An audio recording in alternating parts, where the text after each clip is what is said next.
I reserved a private room, paid in advance, and sent calendar invites for my anniversary dinner. No one showed. An hour later, my cousin tagged everyone in a family night photo. I didn't respond. I just posted.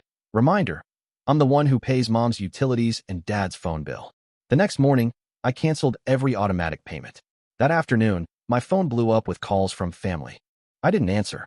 I, 32M, sat alone in the private dining room I'd reserved 3 weeks in advance, staring at the empty chairs around the mahogany table. The anniversary dinner was supposed to be perfect. 10 years since I'd started taking care of everyone. 10 years since dad's accident left him disabled and mom struggling to keep up with bills.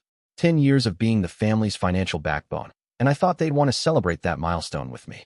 The waiter kept checking on me, his expression growing more pitiful each time he refilled my water glass. I'd ordered appetizers for 8 people, explaining that my family was running late. By the second hour, even I couldn't maintain the charade.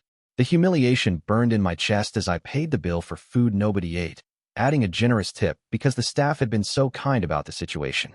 My phone had been silent all evening.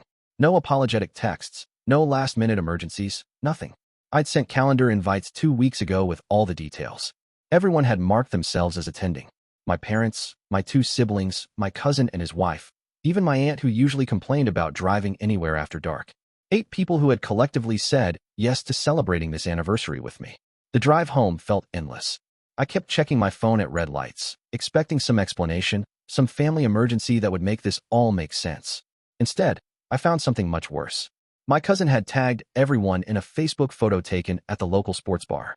The timestamp showed it was posted exactly 1 hour after my dinner reservation started.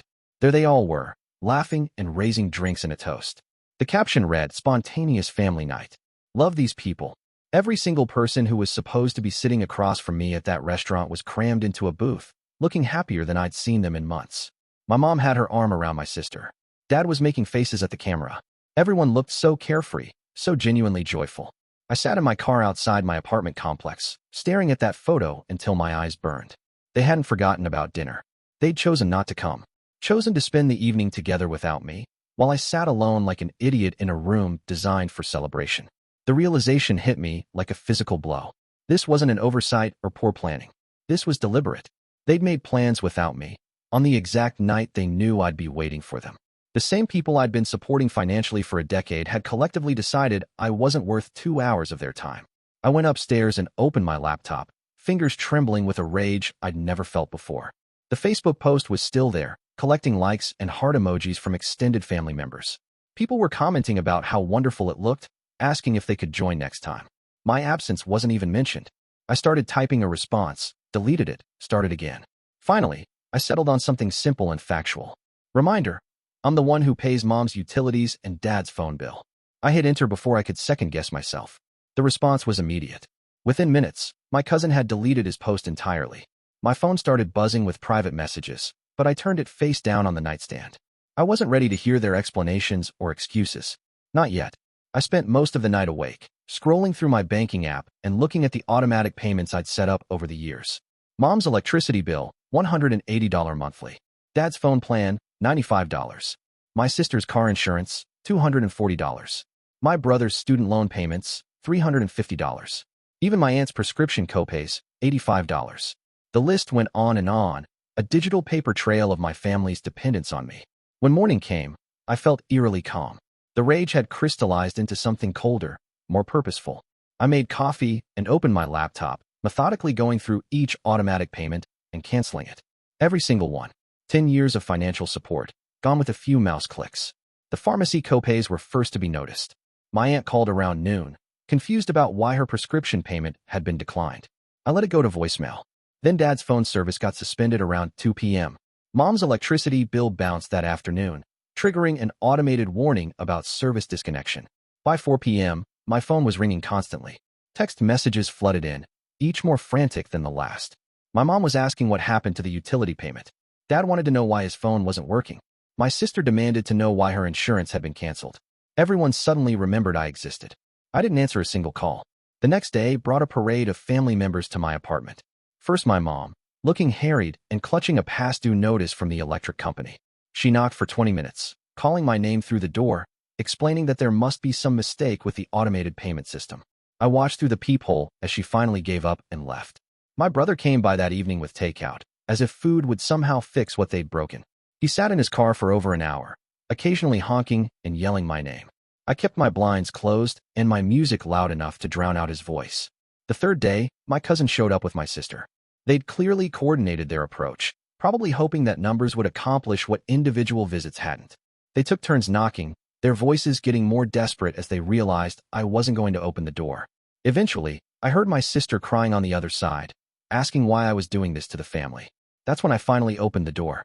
My sister's mascara had run, leaving dark streaks down her cheeks. My cousin looked pale and exhausted, probably from fielding angry calls from every family member about their various financial crises. They both started talking at once, a jumbled mess of apologies and explanations. I told them to sit down and be quiet. For the first time in years, they actually listened to me without interruption. I explained how I'd felt sitting in that restaurant, watching other families enjoy their Friday night while I waited alone. I described the humiliation of making excuses to the wait staff, the growing realization that nobody was coming. I told them about seeing the photo, understanding that they'd all chosen to exclude me from their spontaneous family gathering. My sister tried to interrupt, claiming it wasn't planned, that they'd just run into each other at the sports bar. I asked her why none of them had thought to invite me, why nobody had texted to ask where I was, why it had never occurred to anyone that I might want to join their impromptu celebration. She couldn't answer that. My cousin attempted a different approach, insisting that family was more important than money. He said I was being petty, using financial manipulation to punish people I claimed to love. I asked him if he thought family was so important. Why had he organized a gathering that deliberately excluded one family member? Why the photo caption hadn't mentioned that someone was missing from their perfect family night? He couldn't answer that either. I told them both to leave. They begged me to reconsider, to restore the automatic payments, to forgive them for what they admitted was a thoughtless mistake. I said I'd think about it, knowing I wouldn't. Update 1. A week passed without any family contact. The silence was initially refreshing, but then it became concerning. I'd expected more attempts at reconciliation, more desperate phone calls and surprise visits. Instead, nothing. It felt like they'd written me off entirely. I drove past my parents' house on Saturday morning, curious about how they were managing. The lights were on, so apparently Mom had figured out how to pay the electric bill herself. Dad's car was in the driveway, suggesting he'd sorted out his phone situation or found alternative transportation. Life was continuing without my financial contributions, which was both relieving and somehow insulting. Sunday evening brought an unexpected visitor. My uncle, Dad's brother, stood at my door looking uncomfortable but determined. He'd never been part of the immediate family drama, living 3 states away and only visiting during major holidays. His presence meant someone had called in reinforcements. He asked if he could come in, and something about his respectful tone made me step aside. We sat at my kitchen table while he explained that he'd heard about the situation from multiple family members, each giving him a different version of events. He wanted to hear my side directly. I told him everything. The anniversary dinner, the photo, the deliberate exclusion, the financial support I'd been providing for years. He listened without interrupting, occasionally nodding or asking clarifying questions. When I finished, he sat quietly for several minutes. Finally, he said something that surprised me. He told me he'd always wondered how everyone else in the family seemed so financially stable despite their various challenges. Dad's disability payments didn't cover much beyond basic expenses. Mom had never worked full-time. My siblings were both in jobs that barely covered their own bills. Yet somehow they all maintained comfortable lifestyles, ate out regularly, took small vacations, bought new clothes and electronics. Now he understood. I was the invisible foundation keeping everyone else's life stable. He asked me what I wanted to happen next. Did I want apologies? Change behavior? Financial independence from them? Or did I want to cut them off entirely? I realized I didn't know. The anger was still there, but it had evolved into something more complex. I was hurt by their indifference, frustrated by their dependence, but also scared of losing them entirely. They were still my family, despite everything. My uncle suggested a family meeting, not an ambush or an intervention, but a structured conversation where everyone could speak honestly about the situation. He offered to facilitate it, providing a neutral perspective that might help everyone move forward. I agreed, with conditions. Everyone had to acknowledge what had happened at the restaurant and why it was hurtful. They had to discuss how family gatherings would be organized in the future to ensure everyone was included. And they had to present a plan for gradually taking over their own financial responsibilities. He said he'd make some phone calls. Update 2. The family meeting was scheduled for the following Saturday at my uncle's hotel conference room. Neutral territory, professional setting, no emotional baggage attached to the location. Everyone agreed to attend, though I suspected some arm twisting had been involved. I arrived early, partly to avoid the awkwardness of walking into a room full of family members, partly because I wanted to choose my own seat. My uncle was already there, arranging chairs in a circle and setting out water bottles like he was hosting a corporate retreat. The others trickled in over the next 10 minutes. Mom and Dad arrived together, both looking nervous and older than I remembered. My siblings came separately, avoiding eye contact with me and each other. My cousin and his wife were the last to arrive, whispering to each other as they found seats. My uncle started by establishing ground rules. Everyone would have a chance to speak without interruption. Personal attacks were forbidden. The goal was understanding and resolution, not winning or losing. Anyone who couldn't follow these rules would be asked to leave. He asked me to explain the situation from my perspective. I kept it factual, focusing on the events rather than my emotions. The reserved dinner, the no-shows, the social media post, the financial support I'd been providing, and my decision to cancel the automatic payments. When I finished, the silence stretched uncomfortably long. Finally, my mom spoke up. She said she hadn't realized how much their absence at dinner had hurt me. She'd thought of it as just a dinner, not understanding the significance I'd placed on the anniversary or the effort I'd put into planning it. My sister jumped in, explaining that the sports bar gathering really had been spontaneous. She'd run into our cousin while running errands, and he'd mentioned meeting some other family members for drinks. One thing led to another, and suddenly everyone was there. Nobody had planned to exclude me specifically. I asked why nobody had thought to invite me to join them. Why nobody had remembered that I was supposed to be celebrating with them that evening. The question hung in the air unanswered. My brother finally spoke up. He admitted that they'd all become comfortable with my financial support, taking it for granted in a way that wasn't fair to me.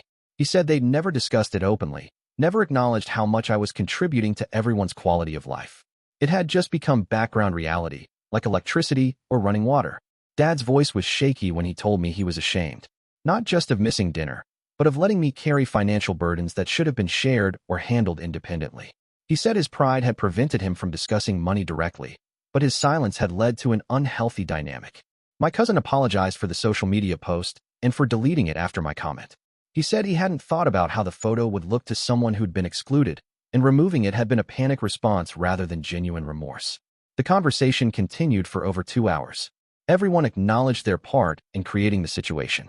They recognized that I'd been treated unfairly, both financially and socially. They understood why I'd felt the need to take dramatic action, but they also wanted to understand what came next. Were the canceled payments permanent? Did I want to remain part of the family? What would need to change for us to rebuild our relationships? I told them the automatic payments weren't going to resume. If they needed financial help in the future, they could ask directly, and we could discuss it case by case. No more invisible support that went unacknowledged and unappreciated. For family gatherings, I wanted clear communication. If something was being planned, I wanted to be included in the planning or at least informed about it. No more finding out about family events through social media posts. Most importantly, I wanted honest relationships. No more taking things for granted. No more assumptions about who would pay for what or handle which responsibilities. We needed to be family members who chose to support each other, not people who were trapped in dysfunctional patterns. Everyone agreed to these terms. My uncle helped us create a specific plan for moving forward, including monthly family calls to check in with each other and quarterly in-person gatherings that would be planned collaboratively. Update 3. 6 months have passed since the family meeting. The changes have been gradual, but noticeable. Dad found a part-time job that accommodates his disability, contributing to household expenses for the first time in years.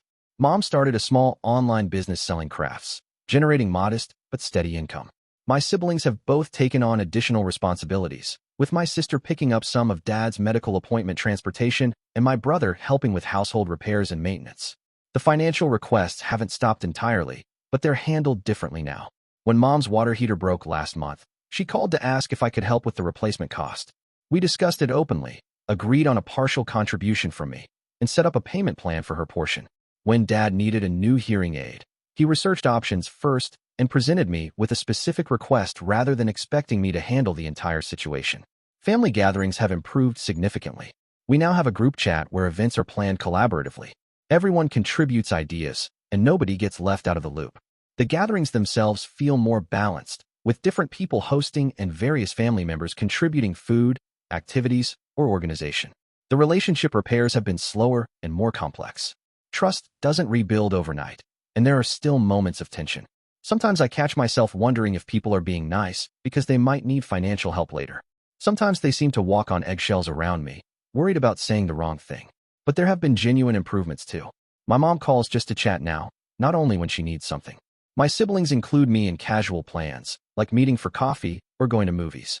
My cousin has been making an effort to maintain regular contact, sharing family news and asking about my life beyond my role as everyone's financial support. The anniversary date came around again last month. This time, my sister organized dinner at a different restaurant. Everyone showed up on time, contributed to the cost, and we had an actual celebration. It wasn't perfect, but it felt authentic in a way our family interactions hadn't for years. I still maintain separate bank accounts and careful boundaries around money. The automatic payments remain canceled, and I don't regret that decision.